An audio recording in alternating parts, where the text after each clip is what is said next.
क्या हो अगर आप किसी पुराने खंडर में घुसे और आपकी हड्डियां खुद ब खुद टूटने लगे, बिना किसी चोट, बिना किसी हादसे के। आज हम बात करेंगे एक ऐसे रहस्यमयी खंडर की सच्ची कहानी सुनाने जा रहे हैं, जहां पिछले 40 सालों में जो भी गया वो या तो अपाहिज हो गया या फिर कभी नहीं लौटा। ये खंडर राजस्थान और मध्य प्रदेश की सीमा के पास बसा है, एक वीरान इलाका जिसे स्थानीय लोग टूटती हड्डियों का किला कहते हैं। यहाँ कभी एक राजा की हवेली हुआ करती थी। कहते हैं इस राजा ने अपने दुश्मनों को जिंदा दीवारों में चुनवा दिया था और उनकी चींकों ने हवेली को स्थापित कर दिया। साल 1986 में पहली बार एक आर्कियोलॉजिस्ट टीम यहाँ रिसर्च करने आई और टीम के 3 सदस्य 48 घंटों में अंदर हड्डी टूटने की रहस्यमयी घटना का शिकार हुए।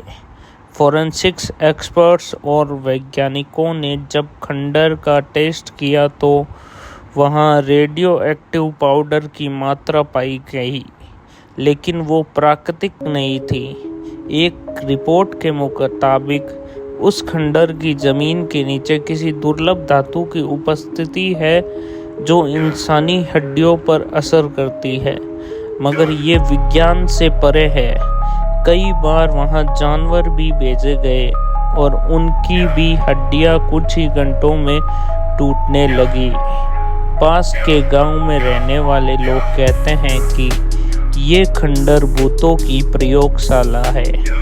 एक 90 साल के बुजुर्ग ने बताया कि 1947 में एक तांत्रिक ने इसे किले का काला जादू किया था ताकि उसे अमरता मिल सके, लेकिन तांत्रिक वहीं मर गया और तब से वहां एक अनदेखी शक्ति हर हड्डी को टुकड़ों में बदल रही है।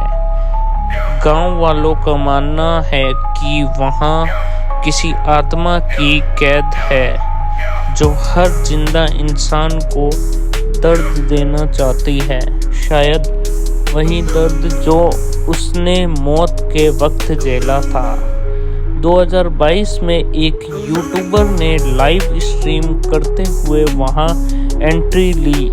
शुरुआत में सब कुछ नॉर्मल था, लेकिन 17 मिनट बाद उसका कैमरा हिलने लगा और फिर जमीन पर गिर पड़ा।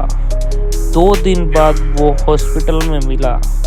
3 पसलियां, एक हाथ और एक रीढ़ की हड्डी टूटी हुई थी।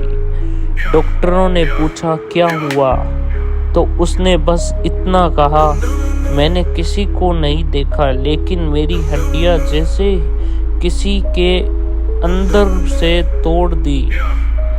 सरकार ने उस एरिया को रेजिडेंशियल जोन घोषित कर दिया। रात के वक्त वहां कोई नहीं जाता। ड्रोन से जब इलाके को स्कैन किया तो अंदर कुछ हिलने हुए कंकालों की तस्वीरें कैद हुई, जिनकी अब तक कोई पुष्टि नहीं हुई। क्या ये खंडर किसी तांत्रिक के श्राप का नतीजा है या फिर कोई अदृश्य रेडियो एक्टिव फोर्स जो हमें आज तक समझ नहीं आया? आपका क्या मानना है? क्या ये विज्ञान है या अविश्वास? नीचे